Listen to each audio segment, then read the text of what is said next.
15 বছরের পুরনো যদি গাড়ি থাকে তাহলে সেই গাড়িগুলি আর রোডে চলতে পারবে না। হ্যাঁ বন্ধুরা, আপনারা ঠিকই শুনেছেন। মাননীয় শ্রী শুভেন্দু অধিকারী মহাশয় তিনি সাফ জানিয়ে দেন যে এই গাড়িগুলি যদি চলে, বিশেষ করে 15 বছর পুরনো গাড়িগুলি, তাহলে সেগুলি পরিবেশ থেকে অনেক দূষিত হচ্ছে। বিভিন্ন রকম ধোঁয়া এবং গ্যাসের ফলে পরিবেশের ভারসাম্য অনেক ক্ষতি হচ্ছে, যার ফলে এই গাড়িগুলোকে পুরোপুরি ব্যান্ড বলে ঘোষণা করে দেওয়ার উল্লেখ করেছেন তিনি।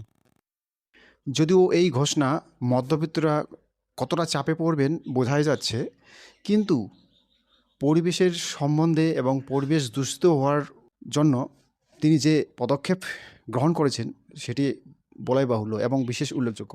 আগামীতে মাননীয় শ্রী শুভেন্দু অধিকারী মহাশয় কী পদক্ষেপ নিতে পারেন এবং কতটা সাধারণ জনসাধারণের পক্ষে উপযুক্ত হয় সেটাই দেখার।